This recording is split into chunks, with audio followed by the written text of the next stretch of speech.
on top of our stocks game and our fitness games. The stock market was not looked upon as a gambling machine, but I never really did focus on one thing. So after COVID, I started hitting the gym regularly, and I promised myself one thing, that I'm just gonna turn up every day. 75-day hard challenge and so many other things. So when 75 hard ended, because I wanted to make this a goal for life, a routine for life. Honestly, hard work is required to excel in any field. So I was in a litigation job in Chandigarh at the Punjab and Haryana High Court. And I'm talking from experience, from what I've witnessed, heart blockages in the early 20s. Pressure of earning money and just focusing on your work. Getting up early and then going for work. But you've got to carve some time out for fitness and for yourself. But should you want to wake up at 6 in the morning for a walk, walking 4 kilometers every day is not going to get you slim at the end of a week, at the end of a month. Just because we bond over movement today, we bond over going to the gym together. So that's nutrition. Sleep, I want to get 10 hours or 8 hours of sleep every night. So I want to be in bed by 10:30 and wake up by 6:30. If sleep wasn't natural, it would either be the most expensive drug on earth or it would be illegal. You think you might be lazy? Tell yourself, I'm not a lazy person. Lawyer turned trader who's on his fitness game as strong as his stocks. Our guest today on the Settle or Be Better podcast is Mr. Karan Gulati, who's going to be talking to us about maintaining a healthy work-life balance for your well-being and a lot more. So welcome, Mr. Karan, and over to you. Why don't you begin by telling us a little bit about your personal fitness story and your current work? Oh, wow. Those were very kind words, to be honest. We're always endeavoring to be on top of our stocks game and our fitness games. But to give you a brief introduction, I've always been intrigued by stocks because it was a very common topic of conversation at home. So it was a healthy topic. The stock market was not looked upon as a gambling machine, which is where a lot of the Indian households tend to suffer. They think it's a gamble, so you must stay away from it. I think that is not the right way to approach it. And as far as fitness is concerned, I was decently athletic always. I could run if I had to. I could play a sport if I had to. But I never really did focus on one thing. And then, as you start aging, and with aging, I mean 25 onwards, your body, you have these lower backaches, you have some acidity problems, all these things start to hit you quite early. And I'm like, something is not okay. So after COVID, I started hitting the gym regularly. And I promised myself one thing, that I'm just going to turn up every day. And whether the process leads me to anything significant or not, we'll see about that. So I wasn't focusing on a goal of a chiseled body or anything at all. I just wanted to turn up every day because I was sick and tired of not being strong and having some health issues along the way, So yeah, that's what got me into it. And now I just don't want to look back. Yeah. That's an amazing story, and I'm sure you get this a lot, but just looking at the consistency and the way you share your 75-day hard challenge and so many other things, it's just amazing because consistency is something that all of us struggle with at some point or the other. And I can't wait to talk more about it today. So to begin with, for us young people, it can be quite easy to just, be dissolved under the pressure of earning money and just focusing on your work and getting your finances right in our 20s and our 30s. And we very easily, push our health down the line on our priorities. I mean, for a lot of my friends as well, I don't see that in the priority list at all. And because it's very easy to, just run behind your financial goals in your 20s and your 30s. And in fact, I've seen people who are in your line of work as well, right? Like who are traders and who work with people who individually as well, right? But I've seen them be under so much stress and also fall back on their health, have, habits like smoking and drinking very, very frequently when they're stressed with their work and having, working overnight, doing researches, whatnot, right? So how is it that you have found this balance, and how important is it to invest the time of your day for your health, for your workouts, and also to plan your day or your week accordingly that has a better impact on your work life as well? Certainly, I think I can really have some authoritative things to say on this topic because I worked as a lawyer for 2 years. So I was in a litigation job in Chandigarh at the Punjab and Haryana High Court. And if you know anything about lawyers, they work tremendously hard, right? So do doctors and stuff like that. But because I was a lawyer, I can personally speak about it. You're supposed to pretty much work 7 days a week. Sundays tend to be the busiest because you're prepping for Monday. It is rigorous work and it's required to excel. Honestly, hard work is required to excel in any field. So if there's somebody out there pulling all-nighters, getting up early and then going for work, I know you've got to do it. That's your life. But you've got to carve some time out for fitness and for yourself, even if it's starting with 5 minutes. If you give me an excuse that no, I can't do it because I have a very busy day, I have a job that doesn't allow me to move, I'm sorry, but then you don't love yourself enough. Then you love your corporation more and your career more. And both of them tend to emanate from a place of ego, because the more you work, the better your work life gets, the more status elevation you achieve. And that itself is emanating from a place of ego. While that is tremendously important because that leads to a life of dignity and whatnot, you gotta take time out for yourself. Start with micro habits, start with 5 minutes a day, move on to 10 minutes. If you're not taking time out for yourself, it might be too late when you realize that, damn, I was just working all this while for cash and now I have it and I pretty much can't do so much. Because you see, until 50 years of age, your body tends to handle everything and anything. You have no muscle, you're good. Suddenly after 55, 60, and I'm talking from experience, from what I've witnessed. I'm no nutritionist, I'm no doctor. But after 60, everyone suddenly seems to fall off a cliff. They can't go hiking anymore. They go to places like Gulmarg or Kashmir, they are out of breath, right? There's oxygen issues. They can't lift their own suitcases and they can't walk their golden retrievers anymore. That is not a life I want to live. So for me, this balance was very important because I wanted to focus on longevity from an early age. And I also read that when these doctors end up doing autopsies on young 20-year-olds, let's say a homicide victim came in and they did an autopsy, almost all of them show signs of heart blockages in the early 20s. So the best way to get anywhere around the four horsemen, that is cancer, dementia, and we have heart disease, anywhere close to that we're going to get is by the way of prevention. So we must take baby steps and we must start as early as possible, which is so similar to investing as well. The earlier you begin, the better your chances of compounding huge amounts of wealth, even in something as simple as an index fund. So I wanted to begin as early as possible. Naturally, I dedicate a lot of my time to fitness. Right? I dedicate a lot of my time. A lot of people might not be able to do that, right? But this is something that needs to be done. Absolutely. Right. That makes so much sense. And it's true, because a lot of us feel that if we just achieve this financial goal, if we just, reach this amount of money, everything else will fall into place. But it's great if we can take these little steps from our early age right now, because even I see my parents, they didn't grow up with this fitness culture, right? We are so lucky that we are growing up with this fitness culture brewing everywhere around us. There's so much easy access to things today, and we see almost every other person. There are so many communities closer to us that we can be a part of. But like my parents' generation, they never grew up with this fitness culture, not even in their family or schools or with their friends, right? And it's very new to them now in their 50s. And while they're excited about it, it gets quite challenging now to adapt to these things and to change their ways after decades of doing things a certain way, right? So it's amazing if we can take some time out right now and have these little habits. Yeah, and it's amazing that you mention your parents, because I want to take the example of my father as well. The other day we were discussing, my father was telling me that while he was growing his business, he was hustling, he didn't come from a lot of money. He always used to say, "Eh kam ho jaye, fir holiday te javange.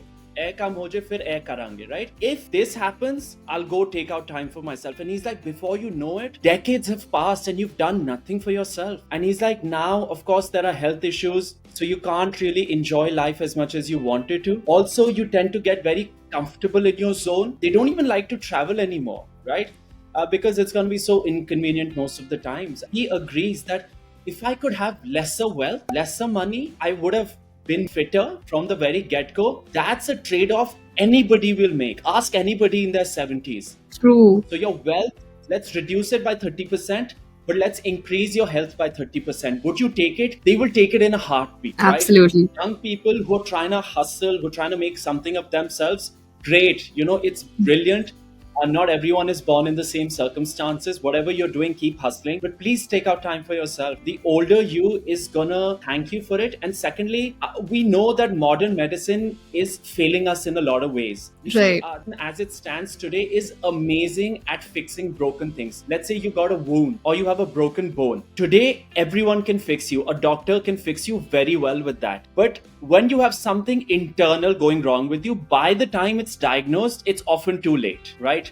By the time you have heart disease, by the time you're diagnosed with dementia, by the time you have cancer, it's often too late. And now it's pretty much a waiting game. We want to focus that we never even get there. We want to focus on prevention. Baki, whatever happens, it's God's will, yeah. It's really will of the universe. But we must do whatever we can. And because we have so much information at our disposal today, we can research about nutrition. Our parents couldn't. Exactly. We can research about fit. We can study what contributes to longevity. Our parents couldn't. They perhaps didn't know better. Internet is a massive tool at our disposal. The fact that you and I can chat about this topic and this is going to be available to so many tomorrow or whenever this is uploaded, it's mind blowing. So whatever Exactly. we consume online should also, yeah. Absolutely, that makes so much sense. And like you rightly talked about, this is what we've been talking to a lot of our other guests as well. Like the retirement mindset that we have, and especially in India, this is so much, right? Like we see people postponing everything for after retirement. And in fact, we had a guest who talked about a research done,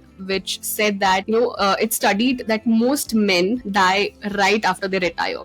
In old age homes, because he had worked with a lot of old age homes, because we make work our identity and the only identity that we have, and there is nothing other than that a part of our day, and we've been doing it for decades, then that meaning is taken out of our life. And it's so important to have this other aspect to your life as well, right? And we have seen this, we've heard this a lot, like our parents or even younger people today who say that, okay, I want to retire early, and with this amount, and only after that will I travel, will I do this, will I learn this new thing. And it just doesn't happen. I mean, we see people missing out on so many things in these early decades, right? That makes so much sense. Thank you for sharing those insights. It's amazing you mentioned work and how people tend to find demise after they retire. Your body you can die in two ways. Either your body dies or your brain dies first, right? Which is that you become senile and you go towards dementia. Both are, in any case, horrible circumstances. But why people love work is because they crave routine. If there is no routine for a human, he delves into chaos. And it is a myth that humans want freedom. If I give you unlimited money and basically anything to do with it, it's going to charm you for a while, but that charm is going to die. You're going to crave a routine. You're going to crave a sense of purpose, right? So humans want restrictions imposed on their lives, and this is something that Dan Koh shared. He's a brilliant YouTuber, and he said that you want restrictions imposed on yourself by yourself, not by an extrinsic institution or individual. So when your boss is asking you to wake up at 6 in the morning, you're going to be miserable, you're going to crib about it. But should you want to wake up at 6 in the morning for a walk that nourishes you, which is what I do, I end up doing it on a daily basis. So your work is giving you a sense of routine, which is brilliant, but you must develop a routine before and after, and a routine that doesn't involve just Netflixing and grabbing a beer. While that is amazing once in a while, you need to develop something that ensures that you're on the right track, that ensures that your goals are being met. So a lot of people, let's say they work a corporate job and they say, deep down, I just want to be a content creator. For instance, right? The best way for them to begin is not to quit their job. That would be honestly a bad way to go about this, but to carve out time for content creation, maybe on the weekends, maybe before you start your job, maybe after you come back home. And the same with trading. A lot of people want to become traders, but they are in a corporate job because they want the paycheck. Otherwise, they can't run their houses. Take time out to educate yourself on the weekends, after your job is done, before your job starts. Start with 5 minutes, and eventually you want to get to a place where those 5 minutes becomes 500 minutes. Your entire day is consumed by something that nourishes you. And so the whole idea is to begin with baby steps. Right. Of course. That makes so much sense. Thank you for those insights. And, talking about your routine and how you said that, after COVID, you got a lot more serious about your health and you started having this structure. So what was this structure for you like? Like, how did you plan your week or your month? And what were your initial goals to begin with? My initial goal was just to develop a solid routine. Because it is again a myth when people think traders have it amazing. Trading जैसी कोई काम ही नहीं है, इतना सोना काम है, तुसी जद उठो जद सो जाओ. Not at all. You need to work before the markets open. After the markets shut, you need to do research for the next day. On the weekends, you need to be studying all sectors. That's so. And then, of course, you can study cryptos and then stocks abroad. There is so much to do. It's endless. There are more than 4,000 listed companies. It's physically not possible to study 4,000 companies a day. So how much ever you're doing, it's less, right? So you're always pushing yourself. And I knew I can't derive all the benefits if I don't have a solid routine, and that's going to be very important for me to flourish. Not only as a trader, but I wanted to love myself more, right? I wanted to fall in love with myself. I wanted to respect myself more. And I knew I'd respect myself more if I'm waking up early. I'm doing justice to my dogs because they're golden retrievers. They need to be walked. My entire family is working on their fitness, and if these dogs are not fit, that reflects very poorly on our dedication towards them, right? Then we're not good trustees because it's a position of trust that we have with our babies, right? So this compelled me go for a nice routine, and of course I started with baby steps. But what changed everything was 75 Hard. 75 Hard is this program developed by Andy Frisella. It's not a physical transformation challenge, it's more about mental toughness challenge. And honestly, how soft have we become today that we think, oh, drinking 4 liters is so tough. Reading 10 pages, oh my God, how do you do it every day? Going for a walk and hitting the gym, that is unheard of. How weak have we become that we consider 75 Hard a challenge these days? Naturally, it was challenging for me, but I realized that nothing is getting done if I don't develop the propensity to do hard things. It's very easy to go for a walk, Sakshi, when you feel like it, when the weather is beautiful, when you're well rested, right? But that's going to be 1 day a month, 2 days a month. What about the 28 days when you're supposed to do something, but you don't feel like it, right? We give up on so many opportunities, so many projects just because we don't feel like it. Mood nahi kar raha aaj mera. That's something that we can't rely on anymore. Honestly, 75 Hard gave my life a structure, and from there I just stuck to it. So once 75 Hard ended, I didn't seize my routine on the 76th day, which is the most important aspect. I continued with it because I wanted to make this a goal for life, a routine for life. And if I hadn't continued, to be honest, this podcast wouldn't be happening. Sakshi would not have wanted to get on a call with Karan. But she does because he continued even after the 76th day.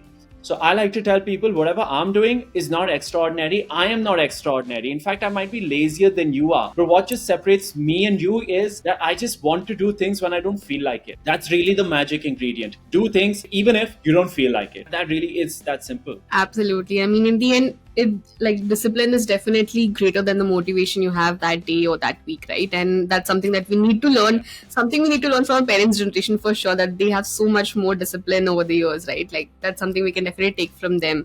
And like you rightly said, so many people go through so many of these challenges. 75 days is still longer. People go to like just 10 days no sugar challenge or stuff like that, and all we can think of is what I'm going to have on the 11th day, and how am I going to break this challenge after the 11th day. And very rarely would you hear people still continuing it after those said days. And it's amazing because you need to fall in love with that process. I mean, if you're just doing it because someone told you so, or if you're putting it as a punishment on yourself because you just overindulged over the vacations, over the festive season, it's not going to work, right? Like, I mean, I can see how much time you've taken out to read and to educate yourself and to, get acquainted to so many of these amazing things today that are available. And you really love that process, is why you are able to stick through it. And I think that is something that we really lack, is our love for movement, our love for having a routine that serves us and is not imposed on us like from our seniors or anyone else, right? So to have that stability in life makes so much, it matters so much. So that was amazing to know. Thank you for sharing that. And now since you said that after 75 days also you continue to do the same, and I'm sure that today you must feel that for your health and well-being, you've definitely come a long way in the last 2 years since you began, and there might be many other changes that you made along the way, right? So today, what are your non-negotiables when it comes to your health and Right. Before I get into my non-negotiables, which is such a good question, to be honest, I want to just mention, you said that I can only go on with the process if I love it and I enjoy it. While that is very true, I also want to mention to anybody listening to this that the process will also get boring some days. True. Most days, the process will also lose its initial charm. Things get mundane. Even the best books, by the time you're at the 70th percentage of it, it will get mundane, it will get boring. This is the time that you must continue, right? Right. Stop waiting for things to be exciting all the time. Stop expecting to the sun to shine every day. Just go for it and do what needs to be done. If you feel like it, which means you're motivated, if your brain is releasing dopamine, great. Do it doubly more. But the days your brain resists the urge to move and says, hey, you know what, you've earned yourself a rest. You know what, a donut today won't hurt you. Your friends are just asking you to have a couple of beers, it won't hurt. That is the time you must recognize, okay, this is friction. I must overcome this friction, right? Because our brain hates discomfort. It'll do anything to pull you right back in comfort, which is like True. you getting up but then continuing to sleep after the snooze, getting back in your rajai, because that is comfort. Getting back to some of my non-negotiables, I want to focus on creating content every day. I want to read every day, right? A minimum of 10 pages. Sometimes a book is so gripping, I end up doing 15 and 20 pages. So that means I'm going to be reading around 3,600 or 4,000 pages a year, which is around 15 books. And it's wild. I've never read 15 books in a year before. So I'm very excited to do that. That's one non-negotiable.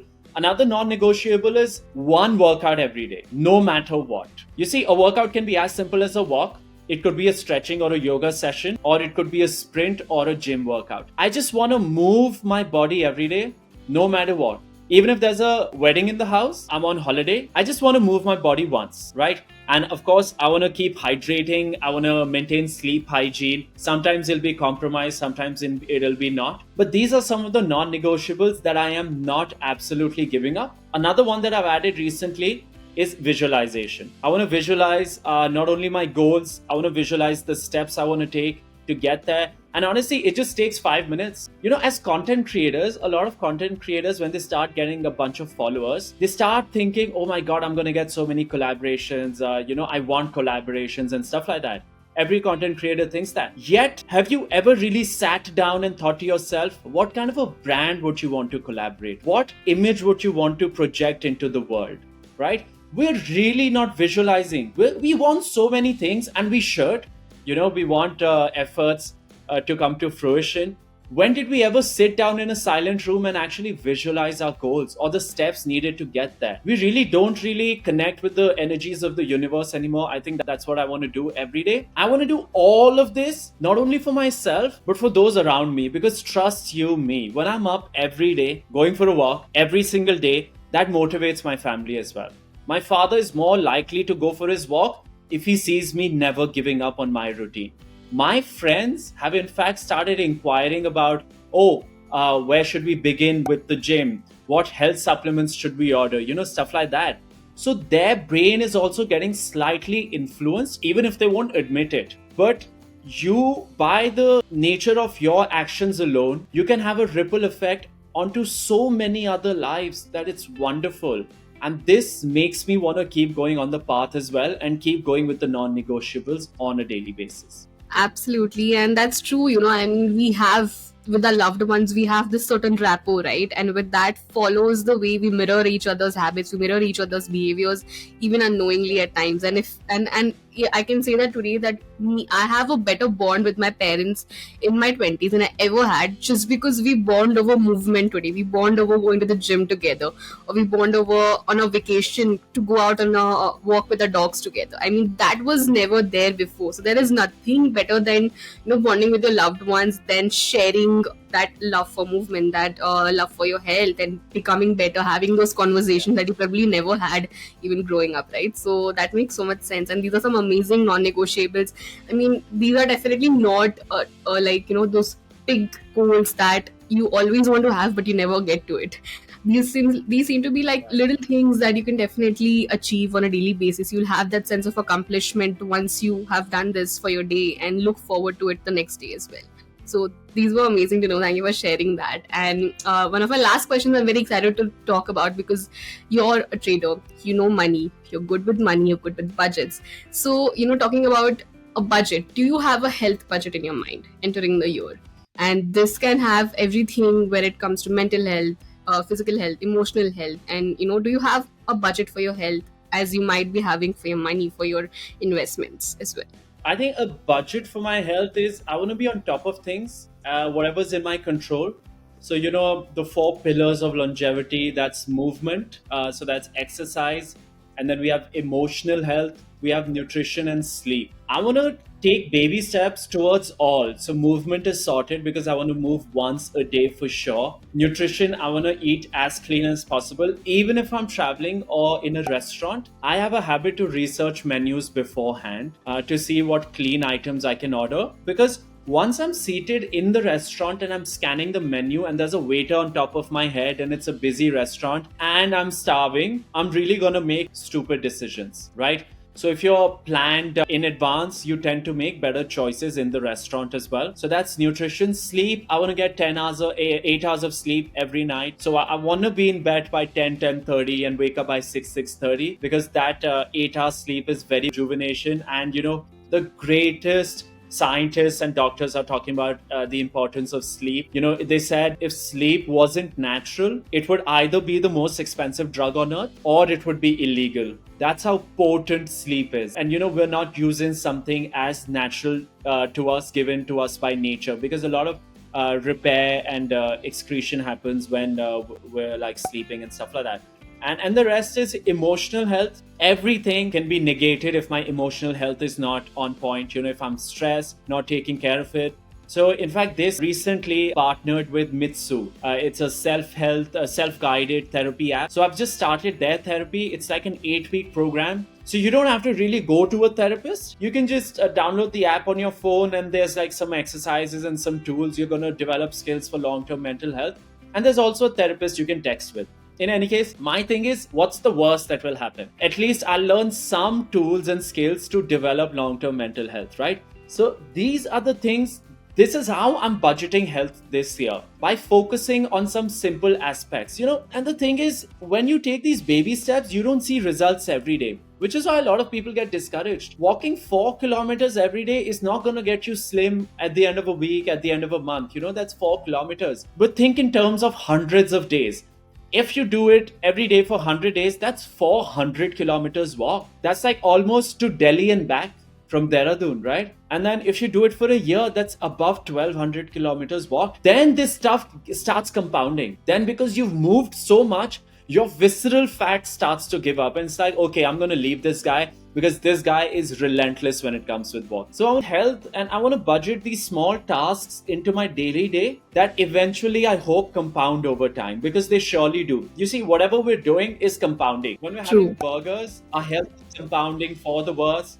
When we're having like a broccoli, kale salad, our health is compounding for the benefit. We just have to see what choices are hopefully compounding positively and which ones are gonna lead us to fall off a cliff post our 60s and 70s. Because you see, and this is something my cousins tell me. So I come from a typical Punjabi family, right? Big on eating, big on drinking. And they're like, dude, we're all gonna live until 80. So like, what's the point of all this? Have some fun. I'm like, yeah, that might be fair, but the last decade is where things get tricky. So if you haven't taken care of yourself all this while, the last decade tends to be kind of bad.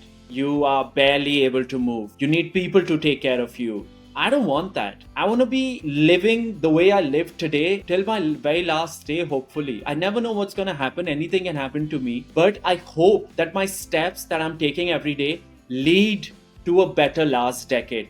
And it's something I want to invest in today onwards. So that's how I'm budgeting my health. Absolutely. That was very interesting. And I hope our listeners learn great insights from this segment today. And also what you spoke about is, I think I read a quote in a Tony Robbins book, which was something like, we overestimate what we can do in a day and underestimate what we can do over a year. And that's how we all get into the rush of getting these results quickly, and lose that motivation, lose that discipline after 2 to 3 months, and that's it. That's all that we've got. But it's true, if we could just give ourselves a little more time and take baby steps and then expect to start seeing results, I think we can be a lot more patient and disciplined with this journey of ours. So thank you for sharing that these were some really amazing insights, and this brings us to the end of the episode today.